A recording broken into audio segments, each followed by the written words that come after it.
everyone. Welcome to another episode of the Fashion Grunge podcast. I am Lauren. And I'm Mikey. Hi, I'm Charles. Hey, there's three of us today. And we're talking Drop Dead Fred from 1991, directed by, I don't even know how to say his name. Is it Ate de Jong? He's Dutch. Yeah. That's all I know. But yes, I don't know how to say his name, but yeah, he's the director.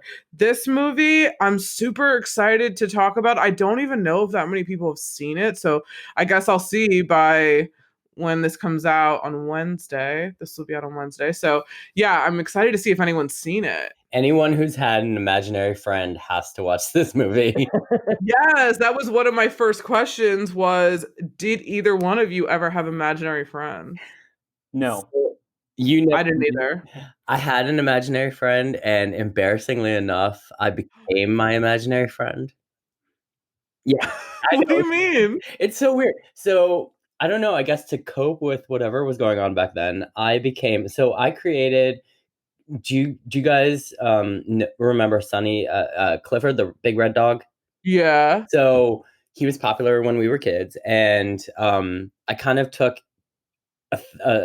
a note from him, and I became Sonny Red Dog, or I had an imaginary friend called Sonny Red Dog. Well, I became him throughout my childhood, and supposedly, and I've heard this story way too many times, so I don't know if it actually happened or not, but my subconscious thinks it did. My mom kept telling me that I embarrassed her and my dad at a dinner party, like fancy dinner party, and where or Sonny Red Dog, I should say, pawed at the little candle in the middle of the dinner table and knocked it over, didn't set anything on fire, but became so afraid of the fire that I ran under the table and barked ferociously.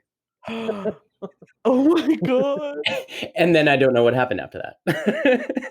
They like knocked you out. Right, they gave me some elephant tranquilizer. I have no idea. Oh my God. Wait, so that really happened? Yeah. Well, I mean, like I said, It's like you were sleepwalking, or like were you conscious of the fact that you were doing this? It's so weird because it's like I said, like I've heard this story so many times, and even in my adulthood, my mom would bring it up once in a while, where it's so believable now, where I'm like, did this or didn't this happen? But because it has to have happened. She says it verbatimly, so I'm like, okay. Yeah, the same way every time. So, and I remember taunting like Reed when he was a kid because we were in the same neighborhood, and yeah. Oh my gosh, wow. But just like Phoebe Cates' character in this would always blame Fred for everything, I blamed Clifford, Sonny Red Dog, sorry. And then inadvertently somehow became him. Yeah, to cope with whatever the fuck was going on back then. Oh wow, that's crazy. Isn't that's a movie. Right, that's literally a movie. Totally a movie. Let's hope no one takes that idea. Yeah, oh, I'm boring. I did not have one. I would think because I'm an only child that I would, but no. Yeah, I think that I just watched too much TV. So yeah, I just watched a lot of television. Like I think I just zoned out into like really thinking I was like someone super cool because of watching TV. Yeah. That's probably it. Yeah. I didn't have anything that interesting. Well, one of my things is this is one of my favorite childhood films. Mm-hmm. And I had it on VHS, and I probably do in the basement somewhere, but it's so weird because I haven't seen this in so long, and it was on Netflix kind of recently, and then it went away. Like it pops up here and there. Mm-hmm. I don't think it is right now, but as we're recording, but it probably will in like the few months. And it's so weird watching it, and like now that we're talking about the film way more in depth than just watching it, like it's super adult, and I can't believe I watched this when I was like 10. Yeah. Like I watched it all the time. Like I love this tape. I just thought it was so funny, and it's so weird. And yeah, but it's still one of my favorites. I mean, it's just so quirky and weird and hilarious. Yeah, it's weird. It's the pace is just like this like wacky slapstick comedy, and then it gets heavy. Yeah, like, I mean, it's like emotional abuse trauma. Train is about to like slam you. Like, and also it starts pretty heavy. Yeah. Like this girl is fucked. Like she's got like a shit car. She's got her husband who's fucking leaving. He's yeah, I mean, we'll get into it, but like everything bad that could possibly happen. Not that the shit car is the first awful thing that's happened, but like I don't know why I said that first, but I mean it's just I weird. mean, of all the tragedies in this movie, her choice of vehicle is like honestly the most pressing. Yeah. No.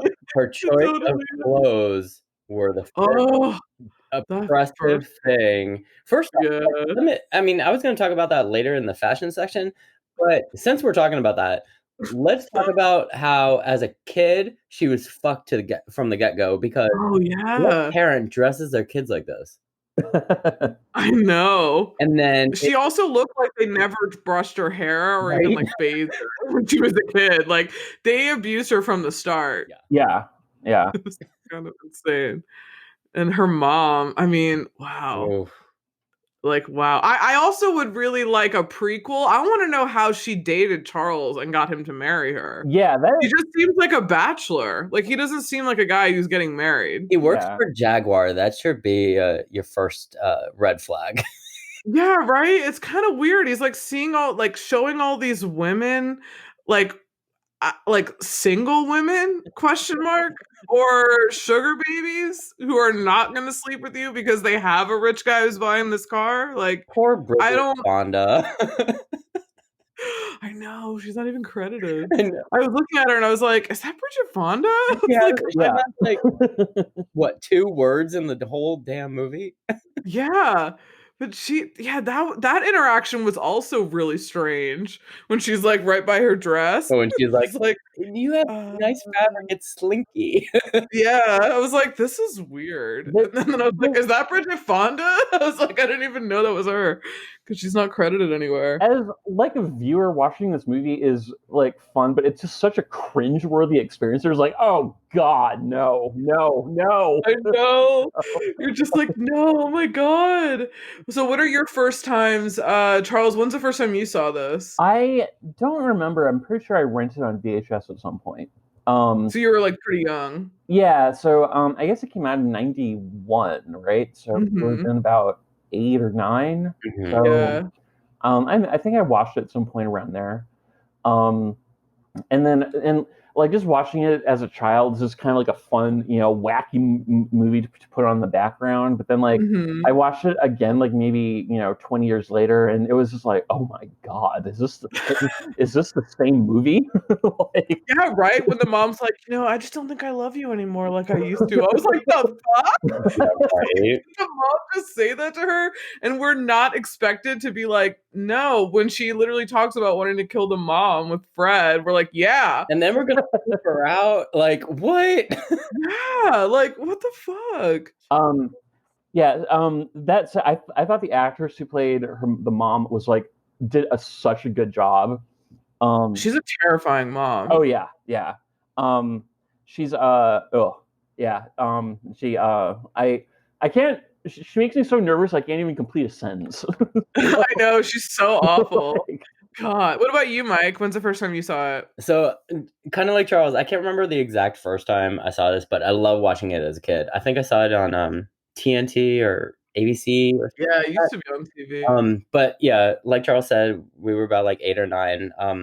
It's always been a part of my growing up. I love the story that an adult having an imaginary friend was kind of cool. Yeah, As that's a true. kid, you're like, am I the only one? I remember loving the bright colors of Fred and his like crazy red hair. All his outfits are like totally fucking amazing. So cool. I recall repeating Mega Bitch and Snot Nose on a regular after watching it. Yeah. The rest of my library of curse words and like quote unquote bad words were like a blessing from my brother. I learned those all the time. Thank you, Josh. I love the childlike drawings in the beginning. oh Yeah, yeah, the that was cool. credits. I don't Yeah, the know credits. if maybe I missed it in the beginning, but was the illustrator like a child? I don't know, or was it drawn specifically to make it look like it was a Yeah, child? and I like the music that it was kind of it had in the background. It was very Tim Burton-esque feel to it. Yeah. Very Edward Scissorhandsy. Watching it as an adult was very fun and nostalgic. And I got to introduce it to my friend Otter, who you talked with on my podcast the other day. Oh yeah. The therapist waiting room reminded me of a therapist room I saw a few times when I saw a doctor way back when. The round shape of the waiting room It was intimidating. Really? You were in that round one? I was totally in one of those. Yeah, it was like Oh, intimidating wow. and scary for me back then. Told you about my imaginary friend becoming it. Oh, that's so cool, though. I also know that Kurt Cobain apparently had an imaginary friend too. So Oh, that's I, the only other, I that's the can only other totally random see that. imaginary friend fact. Yeah. I can totally see that. So you're in good company. Like I said, as an adult seeing this again, there's so many different things in this movie. Like whenever somebody gets fired in a movie, Hmm. like they always have like a box of their stuff, and it Yeah. always feels like the walk of shame. Yeah, it does. And on the darker side of the story, like watching it through adult eyes, it's very cruel to any kid who has like verbal abusive parents or parents in this Yeah. case. Kids have the ability to hold that through their adulthood. So it's very Hell yeah. interesting. Like I said, I mean, darker part of the story, but watching it through like adult eyes, you know. But Yeah. it's a fun movie. It's very colorful and It's such an original story too, which is which I like. amazing. And Yeah. if I can quote this, I read this on denofgeek.com. Quote, Hmm. Drop Dead Fred is like mixing Mary Poppins with Beetlejuice, which is kind of it. Yeah, that's true. Yeah, it totally is. But that's my first impressions. Cool. Yeah, I mean, like, yeah, as I said, it's just one of my favorite childhood films. I love it. I think it's so funny, and I would like a prequel of how she dated Charles. I want to know the backstory of how they met. Why is he into wine but works at a dealership? Like, I don't understand. Like, Right? I need more. I mean, do you own the dealership? I don't think you do. So, like, why are you at some shishi wine party? And why are you calling women like types of wine? Ugh, no, Right? don't like it. I don't like that. That's their like No. cute nickname thing. No. I find that really obnoxious. So yeah, that was me as an adult being like, girl, why would you marry this man? You in danger, girl. get, The girl, exactly. get out. I mean, I sort of got the impression that like he was like the first man who had ever really shown her any attention. It And has to be, like, right? It seems like he would yeah, be like her, yeah, like Well, one of her. the dad was definitely there, but like completely mentally absent. I mean, The dad pieced out though. and he pieced out exactly. yeah, When did he leave though? Like was she like a kid? She was a Was kid. it that Yeah. time when you saw him like walk out the door? Mhm. yeah. And something happened and he was like da da da and he grabbed his coat. He didn't have all of his stuff, but is that when he No. left? Yeah, when she and Fred made that mess with the cat food and all that, Oh, so he that's left when he then. was like, "I have had the last straw." Yeah, God, whatever straw. Yeah. that's so crazy. I mean, God, I mean it also sucks too that like so she's getting alimony? Like I'm wondering all these like adult questions. I'm like, I so mean, can we also shift her over to First Wives Club in like 5 years? Like I mean, she would be a really she like takes his ass to the cleaners, right? I mean, like, I mean, yeah, like what does he do and how is she still living in the same house but not working? and So and she gets to keep that car, right? Like, yeah, right? Yeah, I was like, is that car just the dealer car? Like, does she have to like take it back because he doesn't own it? He just takes whatever car he wants home, like people who work in dealerships do. Like, what's the situation? But speaking Like, of that house, if this was a horror movie, this is a come and kill me house. Like it's right, the red door. like oh, I know. It was like Freddy Krueger. very Halloween Your house. movie town, like Where was this movie supposed to take place? Minneapolis. Minneapolis. Okay. Yeah, which I think they actually filmed there. Leading into our behind the scenes, I have a note that the budget was 6.8 million Okay. and it made 14.8 domestically. So it did really well actually, which is cool. Not Uh not too shabby. no, for 91, Yeah. when people were just going to the theater, like that's how you would see it. Tim Burton and Robin Williams were offered this as a director actor project Mhm. and they turned it down. Oh, okay. Can you imagine this film? I can imagine that. I Yeah. can imagine Tim Burton and Robin Williams too, Oh for yeah. sure. Tim Burton was working on. I'm sorry, not Tim Burton. Robin Williams was working on Hook at the same time, I believe. Oh, I was So gonna say, yeah, what he time? decided to be Peter Pan instead. Yeah. Oh, no, he's Captain Hook. Mm-mm. Captain Isn't Hook is he? Anthony Oh no, Captain Hook is I think Dustin Hoffman. Dustin Hoffman. Thank you. Dustin Hoffman. That's Yeah. it. Yeah. Yeah. Shit, I haven't seen that in so And I think long. Tim Burton was working on Batman 1 or 2. Yeah, I think probably 2, right? I think 1 is Yeah. like 89. Mhm. So the other one's like 92 or probably the same year, probably 91. Yeah. Shit, that one's so good. We're gonna do. I guess people listening, me and Mikey are gonna do Batman Forever. We're not gonna do it in order because I don't want to like focus too much on Batman's. But if you check out Mikey's new podcast, Chips and Dish, yeah, we're talking cool. We're talking Marvel films right now. So if you're into Marvel films, like the timeline. yeah, from the timeline order. So we've just done the first Captain America and then Captain Marvel. Oh, cool. So that's coming out soon. So then me and Charles are gonna do Indecent Proposal. So get your erotic thriller popcorn ready because we're gonna dive into that and see what the big deal with that genre was in the 90s because it was like a definite It was a big deal. And Michael Douglas was like at the helm, Yeah. like mostly. He's in so many of them. So yeah, and then Sid and Nancy, I'm gonna do with John. Nice. Coming up soon too with Gary Oldman. So stoked about that. So that's what's on the schedule. Yeah, we already talked about filmed in Minneapolis, and apparently it was reported that Prince used to visit the set every day. I read that and I wanted. Is that true? I was trying to delve deeper into it and I couldn't find anything. Like, why from Minneapolis? Hulking the set? Yeah, like he was. Yeah, it said that he was like admiring the costumes. I was like, that's cool. Like filming a movie back? Were awesome. Was he filming a movie at the same time? I think Purple Rain had already come out. That's what I thought. What? He's in something else though, right? Does he just have Purple Rain, or does he have like another movie too? But I can't remember what it was. Yeah, he lives in Minneapolis though, so very well. Like he's always lived there. I think because he's from there. So I'm gonna stalk the set of this other movie. Hell yeah, nothing really films up there. So I guess if you're like, oh, cool, like I'll go check this out. Yeah. And also Gene Siskel said it was one of the worst films he's ever seen. I think he said specifically it was the worst movie of 1991. Oh my God. Oh, okay. Well, that's bad. But I was like, what? It wasn't that bad. So I don't know. But I mean, that's fine because this movie is going to live forever, and Gene Siskel didn't.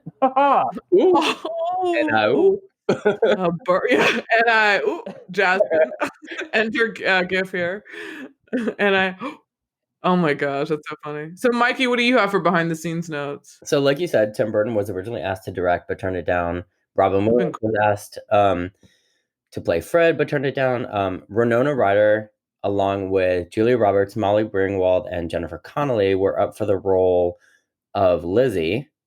Julia Roberts? Yeah. Ugh. No. I know, right? I can't imagine. I mean, Jennifer Connelly, they kind of look similar, Jennifer Connelly. Yeah, they do. And same with Winona, too. I feel like Jennifer Connelly was sort of in this type of role when she did Labyrinth, right? Yeah. Very much. That was 80s, right? Yeah. There was talk of a remake years back that would star Russell Brand, but thankfully was short-lived. I could see Russell Brand doing that. Yeah, I totally can. I mean, I don't like him very much. Sorry about it, but he's okay. I mean, he's gone really in a certain direction on his YouTube channel. He's like very metaphysical, philosophical conversation, and so it's cool. Yeah, I mean, I guess interesting. But when a sequel was asked way back when, Rick said, the guy who played Fred said, I know, R.I.P.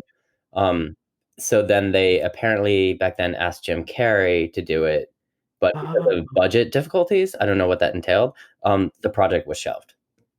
Shit. Yeah. I wonder if this is something they would ever do. Like a remake? Yeah, I mean, soon. People. Yeah, they might. I mean, they've been remaking everything, so yeah, they literally have. I mean, yeah, they could. They clearly are just not capable of coming up with an original fucking storyline. So I mean, I know because we have that. I think we talked about it on. I don't remember if it was Mikey's podcast or the last one we did together, but they have that goddamn pandemic movie with that Archie from Riverdale. Oh, right. I was like, we don't want this. I was like, we don't want all these people in these quarantine camps from COVID-23. I was like, no. I was like, we don't. And people, I read some article the other day that was like, please don't make the Capitol riots the plot of your next film. They're like pleading with directors, like, please no. Like, and then kind of what Lauren and I were talking about on my podcast, like with Wonder Woman 3, which is apparently scripted already. Patty Jenkins, the director, wants to incorporate the virus, and I'm like, no. no. Yeah, like leave no. the superhero world out of your shit. Yeah, right. I was like, no. So, God, that's so crazy. Mm. Okay, sorry, keep going. Oh no, but that was all my production notes. I didn't have many. Oh, sweet. All right, Charles, what did you find out? Okay, so these were the actors who were considered for the role of Charles. Okay. Oh, yeah, who? Alec Baldwin. I can see that. See that, yeah. John Getz. Who? Who's that? I don't know. He's in Don't Tell Mom the Babysitter's Dead. Oh, yeah, we have to do that one too. Jeff Goldblum. I can see that too. I guess I don't see him like cheating though. Yeah. I mean, I do, but I see him being the suave guy, but I don't think I see him cheating. Jeffrey Jones, who was the principal in Ferris Bueller. Ew, no. And, no. And brace yourself. Oh my God. Rick Moranis. Ew. Shut the fuck up. As Charles, so he would be dropped at Fred. I get right. No. Rick Moranis would be another one of those imaginary friends in the therapist's office. Yeah. He would Rick Moranis. be Okay. like, be the nerdy neighbor that lusts after Lizzie. Oh, I like Mickey. He's cute. Okay. And then these are a list of the actors who were considered for the role of Mickey. Okay. Ooh, okay. Josh Brolin. Josh Brolin. Thanos Daddy. I see another meme talking about Thanos like in a sexual way. I can't. It's too much. Michael J. Fox. Okay. Yeah, I can see that. Anthony Michael Hall. Okay. Okay. What happened to him? I don't know. Matthew Modine. Okay. Keanu Reeves and Charlie Sheen. No. Wait, who's the last one? Charlie Sheen. No. Yeah. No. Okay, and then so I'm not sure if I was reading this correctly, but I think on Rotten Tomatoes this movie has a critic score of 11%, but it has an audience score of 77%. See, so, yeah, that's what's so cool about Rotten Tomatoes. That they had that when the first one of the new Dave Chappelle specials came up, and it was like all the critics were like 0. Yeah. Like it literally, they said like it was awful, he was rude, and the audience was like 98%. Mm-hmm. It was like everyone loves this. Like fuck you. Like it's just like it's cool. Okay, and then I wanted to talk about the actress who played Lizzie's mom. Yeah. So wait, did you ever find out if any other actresses were considered for that one, or even Fred, or do you think those were like do you think they attached Fred first? I don't remember. I think that I sort of got the impression that Rick Mayall, is that how you yeah, I think so. I sort of got the impression that he kind of got attached early and they kind of worked around it. It seems like it was improv. Yeah. I mean, I know he's a comedian anyway, but like it just seems like improv. Like it seems like this was like him. That's what he's famous for, right? Being a comedian in the UK. Yeah, I think so. Yeah, R.I.P. Yeah. I believe he died like 2013. Oh, 13? Oh shit, that was a long time ago. 14, yeah. 14. Yeah.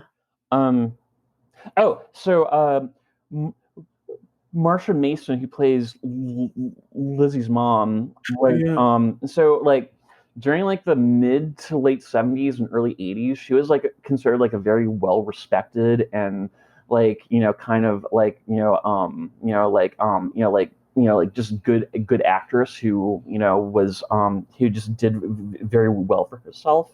Mm-hmm. And between the years of 1974 and 1982. She was nominated for a Best Actress Oscar 4 times. What? Yeah. Wow. Yeah, so 1974, she was nominated for a movie called Cinderella Liberty, where she played where I think like James Caan played like a sailor who was on shore leave, and like she played a sex worker, and like Oh. they kind of like spent some time together, and then and then in 1973 she married the playwright slash screenwriter Neil Simon. Yeah, my And mom told me that when she saw her, she was like, "Oh, she was married to Neil Simon." and so then her next three Oscars were all in like movies that were I think written in I'm not sure if Neil Simon directed, but they were written by like Neil Simon. So she was like his main Oh, wow. muse. Um, and then they divorced in 1983, and like because like they had been sort of like seen as like a package deal, her career took like a not like it didn't like die, but took like a steep like crash. And Oh, so because they weren't working together anymore. yeah, and so she gave an interview in 1985, which to a reporter, which I found to be kind of touching. And she was just talking about her divorce, and she said, "I thought I wasn't attractive or talented anymore. I cried easily and was depressed and removed. I became emotionally insecure about what the second half of my life would bring. I was angry, scared, frightened, and lonely.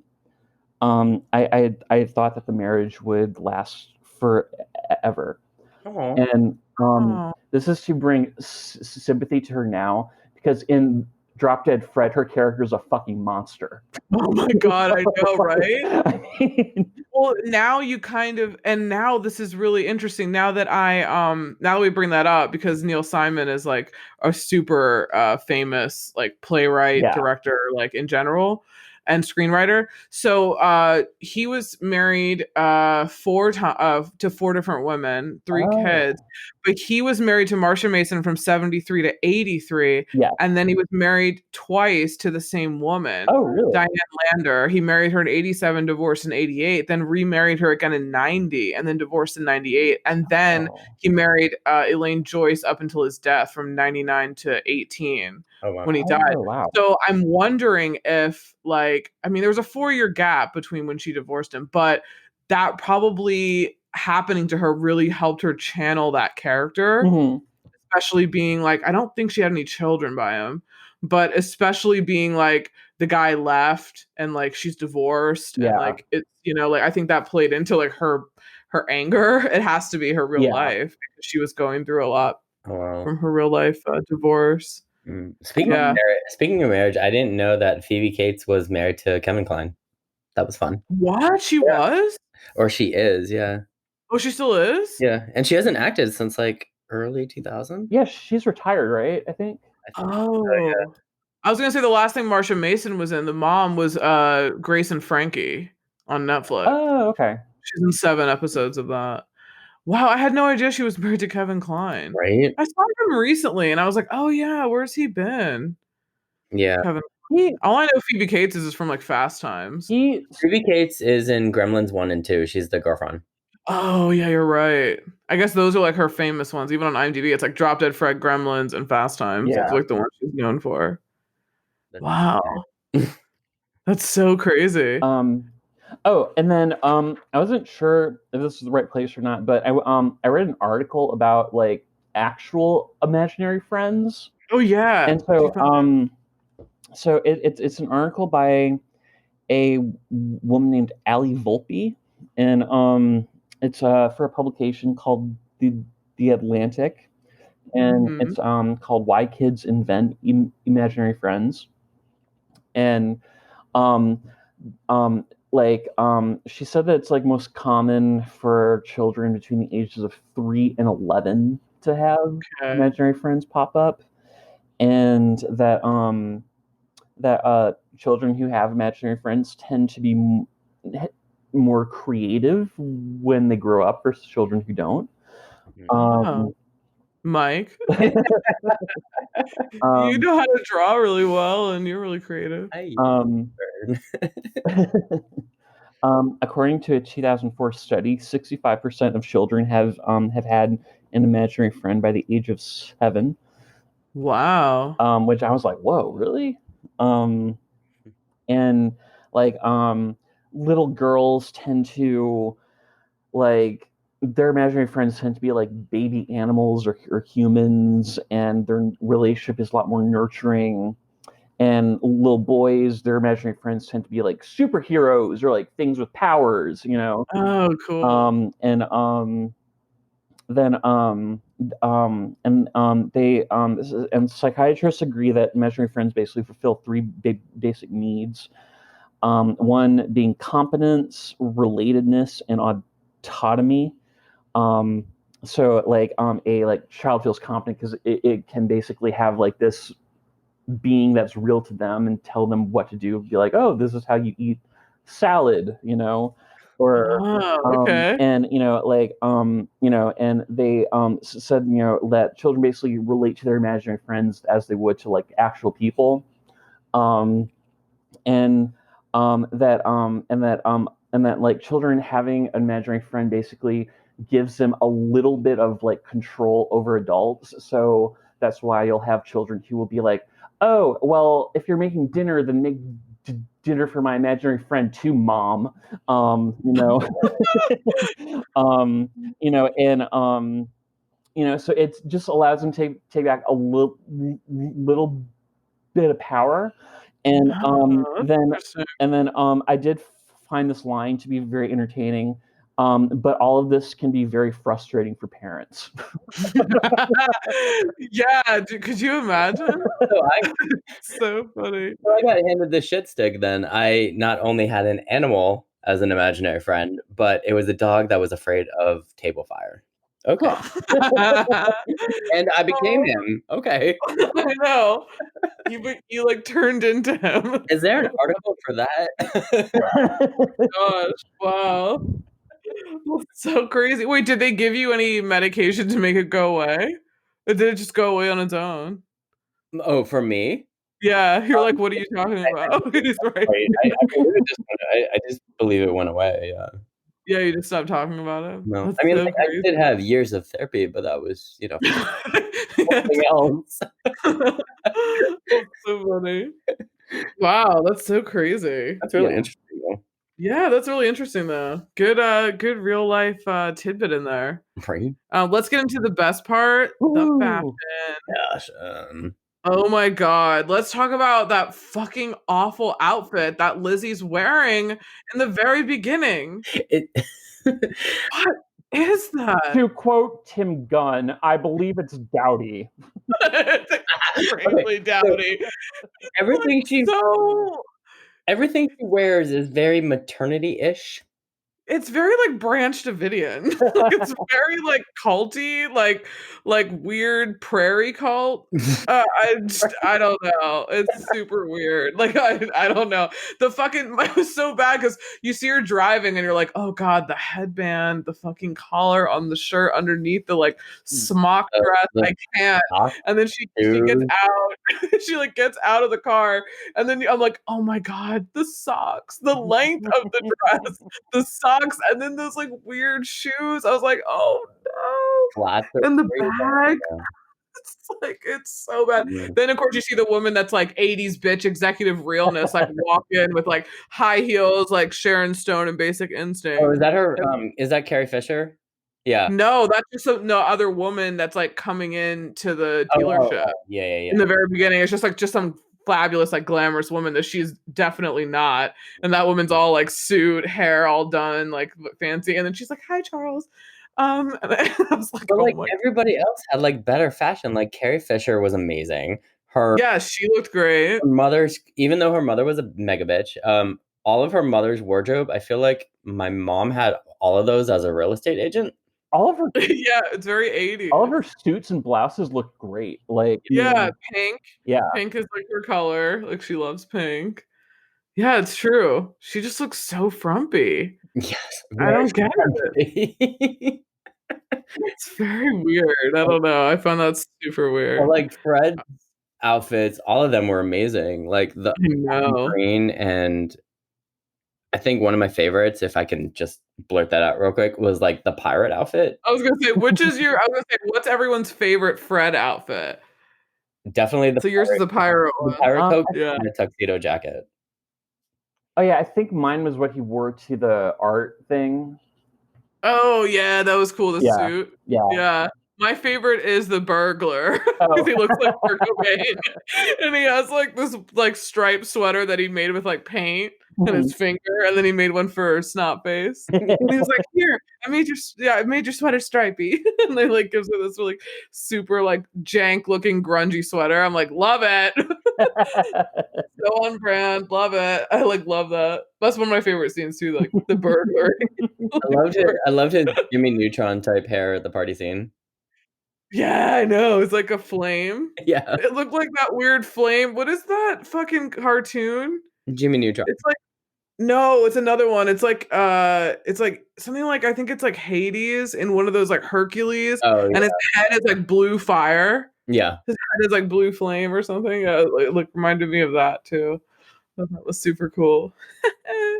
Yeah, I love just the main one, like his main jacket. Mm-hmm. I love that like green thing. It's super cool. Like the way it's like double breasted, but like buttoned all high. Mm-hmm. And then I like the yellow, and I love the red shoes. Oh yeah, I love that it's like green, the yellow shirt, and the red shoes. Like I think it's so cool that all those are all of his colors. I think it's awesome. The one thing I did like about Lizzie's like, I mean, all of her wardrobe like hurt my feelings, but like her hat was amazing. Like with the brim, it's like it was like a blue.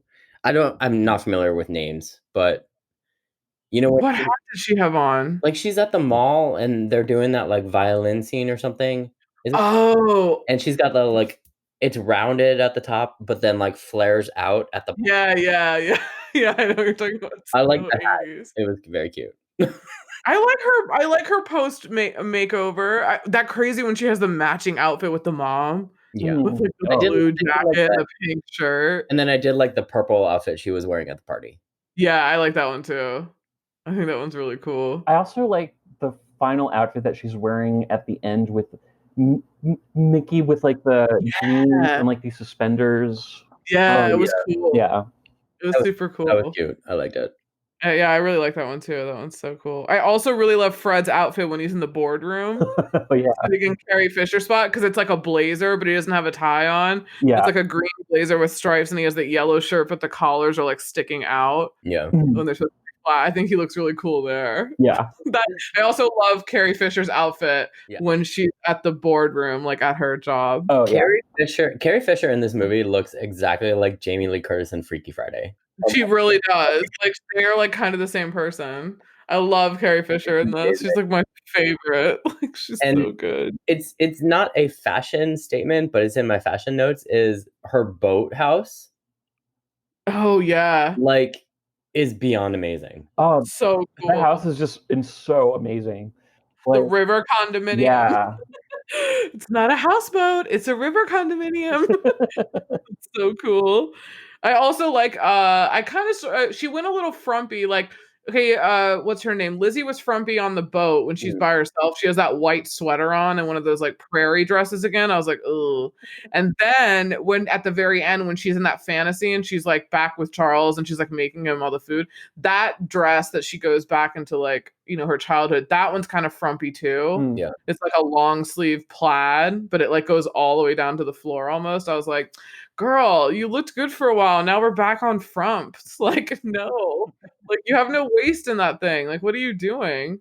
I was like, oh no. But I do find Charles like kind of charming though. Really? Like, yeah, kind of. I mean, I know he's like an asshole and everything, but like, Mickey's weird. Like the fact that Mickey tore up that like restaurant with her. I mean, I know it sounds really funny, but like, I mean, he doesn't have that suave thing. I can see why she went for Charles. Let's put it that way. I wouldn't want to marry him, but I can see why she went for Charles, and I can see why she was a little more hesitant when Mickey was around. She didn't immediately be like, "Oh, nice. I always liked this guy." She was kind of like, "Oh, yeah, hey." It would be kind of cool if there's like a movie with like two parallel storylines about like how she ended up with Charles and Mickey ended up with like his wife and like how that fell apart.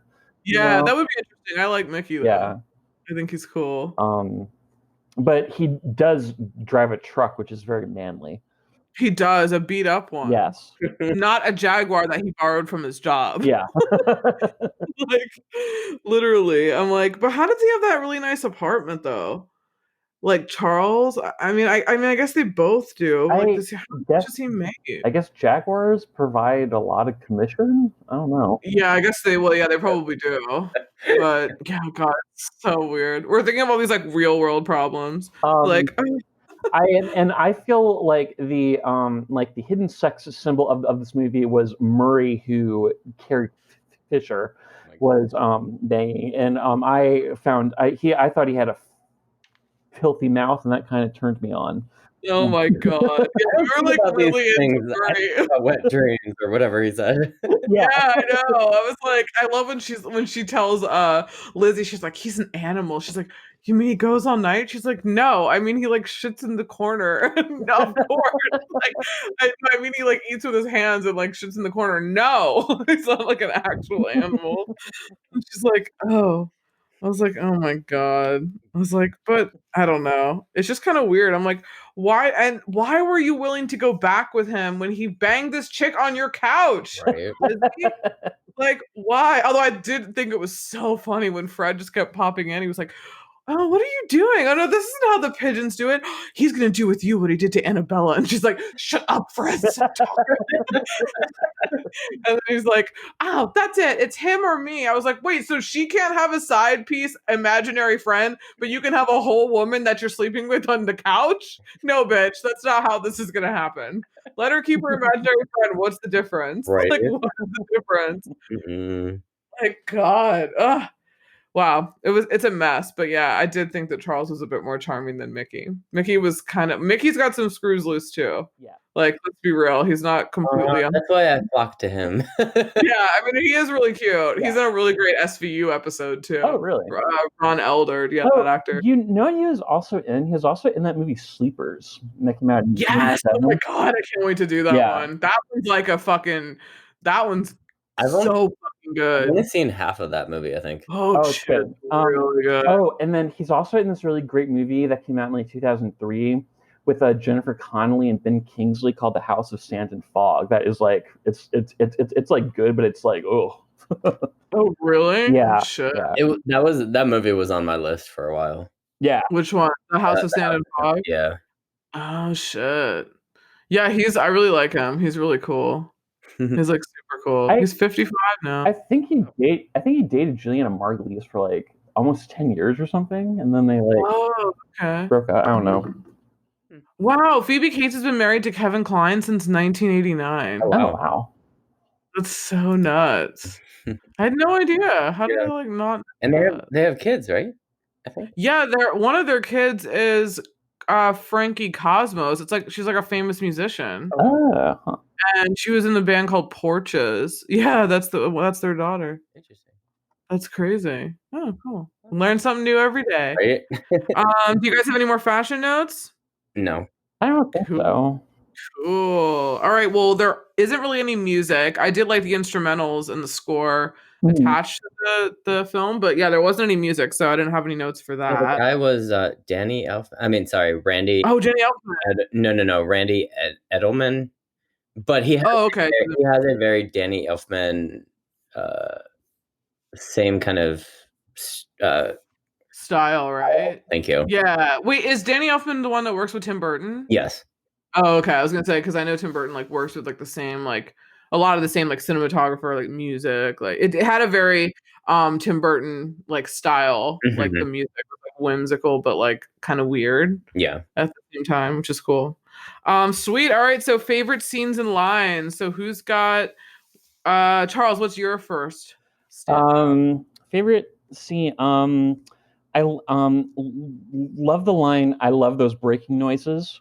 I have that too. And then I love towards the end when Lizzie is with Janie and she's like power walking along the river and like furiously smoking a cigarette, And No. and like Janie says a quote, "You have Charles back, and I have all those round zeros. Thank you, Drop Dead Fred." I know. She needs also to be in First Wives Club. Yeah, totally. Her and the mom, I think they wouldn't probably get along, but she would be great with like Goldie Hawn. I'd love a Right. spinoff with Janie from Drop Dead Fred and Elise from Oh my god, that would be amazing. so good. And then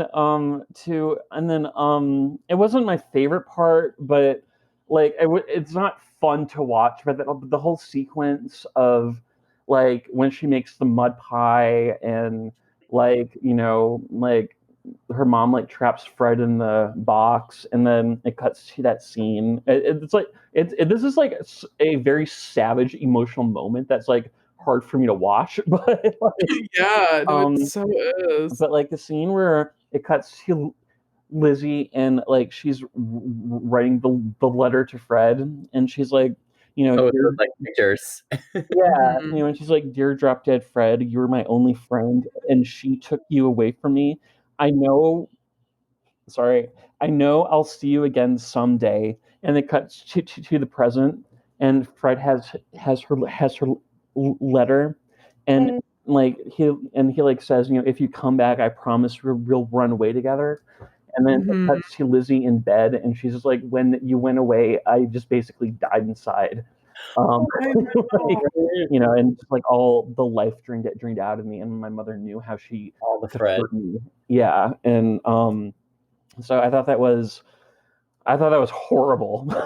I know, especially when she says, like, when she figured out what would hurt me, like, she did it all the time. Yeah, Like, she knew, and she and even when you see the mom saying it, like, "Oh, that's what makes you cry." yeah, Like, she figured it out, and then she just, like, used it all the time. I was like, Child Protective Services? Like, Right? what's going on here? This mom is completely does not need to have any children yeah. around." Like, And then ugh. I love the final like dream sequence.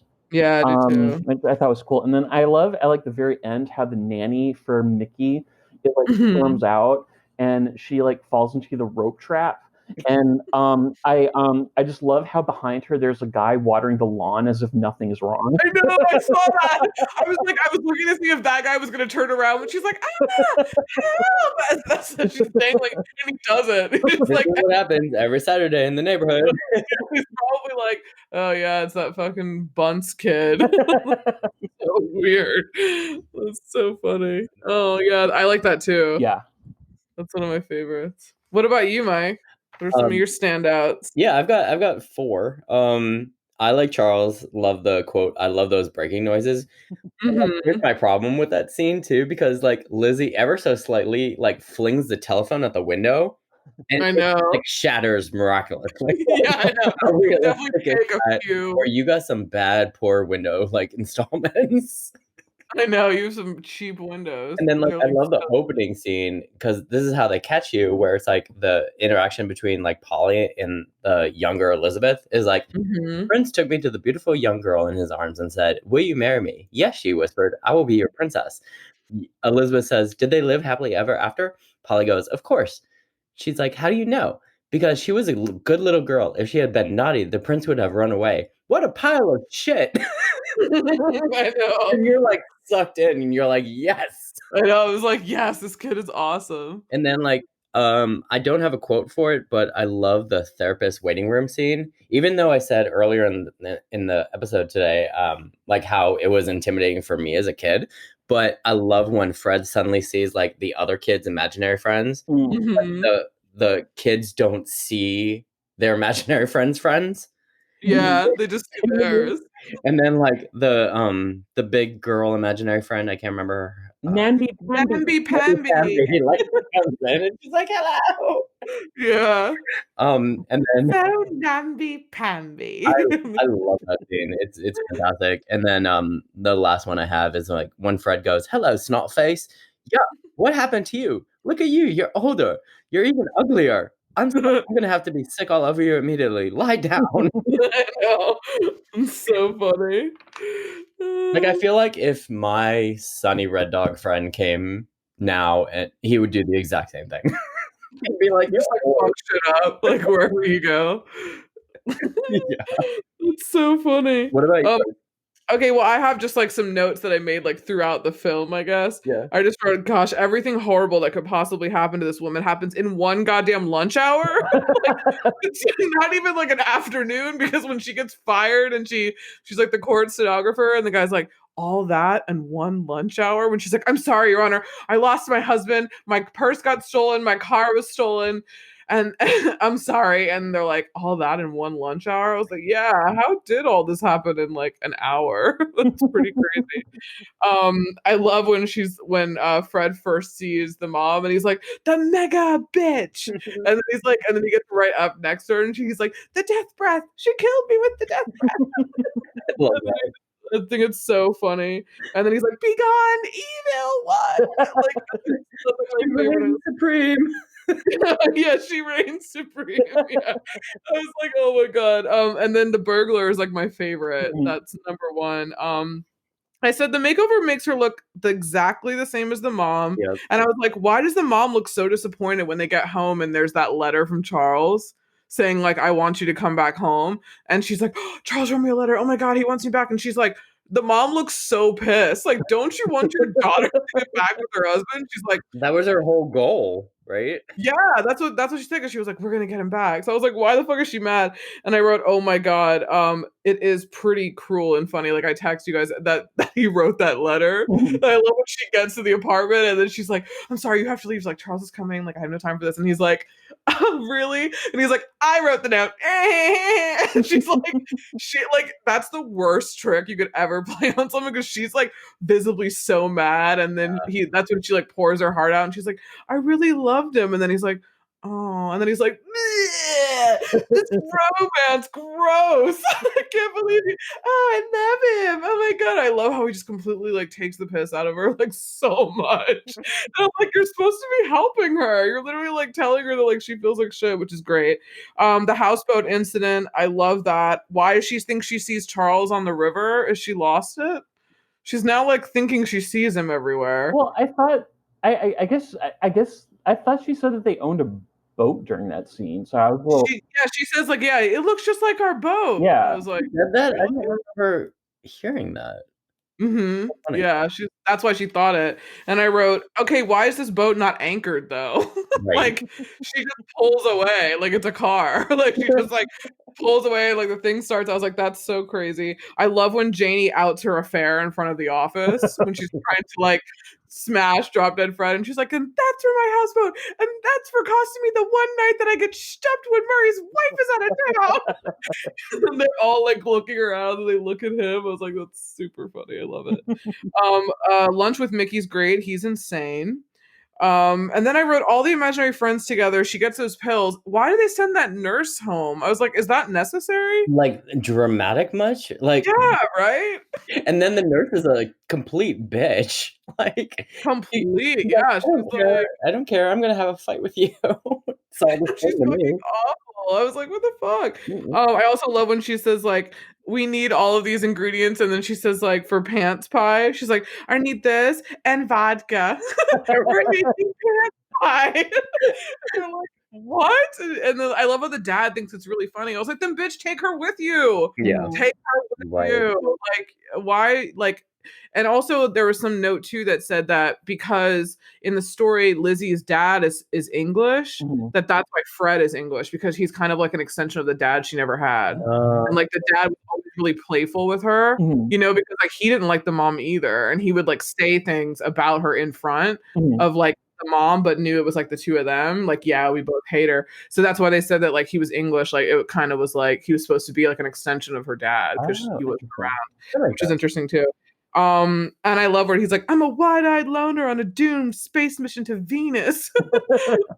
That's so cool. That's one of my favorite quotes. And then I wrote, okay, at that wine party when Fred is there and he like takes the toga off that guy. Why was he not wearing underwear? Like at this party, this waiter was like wearing a toga and nothing else. He went full mission, I guess. Like commando. Like it's so so weird. I love the quote, "It's not a barge, it's a river condominium." Favorites. And then I wrote, I always cry at the end when he disappears Yeah. and they're in that dream sequence and she like goes through all of these obstacles in her life. I always cry and like tear up.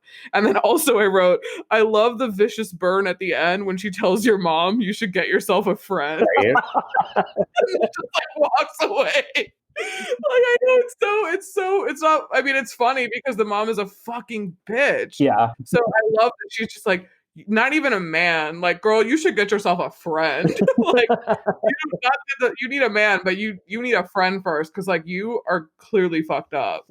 So I really like that was that little end burn there. Yeah. So I do have a random question though. Yeah. So imaginary friends are supposed to, like Charles said, like give a portion of like the kid the confidence and stuff like that. But is Mickey's girl like troubled too because she gets Fred at the end? Or like Right. needs that Yeah, confidence? probably. I sort of got the impression that was to show that like, yeah, he's an imaginary friend, but you know, he's kind of real too, you know, like, or real on some level because you know, like I guess they work for like a government agency or something and get like, you know, like, assigned to like various children. You know? Yeah, I know. Their godmother. I guess this is why we need more information on Mickey's marriage collapse because there's clearly something going on. And Mickey was, let's just put this in perspective, that when they had that lunch and Mickey was like, I love you. I love how crazy you are. He doesn't have an imaginary friend. Yeah. He genuinely likes that this girl is a little disturbed and has some issues. So he in turn probably has something going on too. Because no one who's just regular would be like, oh yeah, fuck yeah, let me throw that. Like I wouldn't do that. Like if someone's like, okay, like calm down, like let's go. I wouldn't be like, yeah, fuck yeah. Oh yeah, let me go back in here. You dropped your bag. I was like, whoa. He's like looking for confrontation. Like, what's going on? This is so weird. Like I can't even handle it. But yeah, I really liked watching this and discussing it. Yeah. I think it was super fun. I'm glad that we got to revisit it in our like adulthood because I haven't thought about it that deep, but it's got something for everyone too. Yeah. It's good for kids, but you know, parents find stuff in it. I mean, shit. It's for all those kids who like flinging snot, it's amazing. I did not do that on the record. I didn't either. It was not that kind of kid. Well, all I can say is both of you missed out. No. You Guys, have a table like Ren and Stimpy too. Oh my gosh. That's Ren and Stimpy. They're way existential. Right? Oh, Cher Horowitz. Love the best. this. The best. Well, yay, we've reached the end of our discussion here. Just under an hour, so that's awesome. Like and subscribe to this podcast. Check out Mike's podcast, Chips and Dish, where I'm talking Marvel films with him, but he's talking other films too. Yeah, I've got some non-Marvel, but Marvel is like gonna be the bulk of the topics. Yeah, so enjoy, and all of the show notes, I'll put everyone's Instagram handles. And yeah, we will see you so much for having me. Yeah, dude, of course. This is so fun. And I guess you guys heard already what we're doing in the next one. So look forward to the next episodes. Definitely. Bye. Bye. See ya.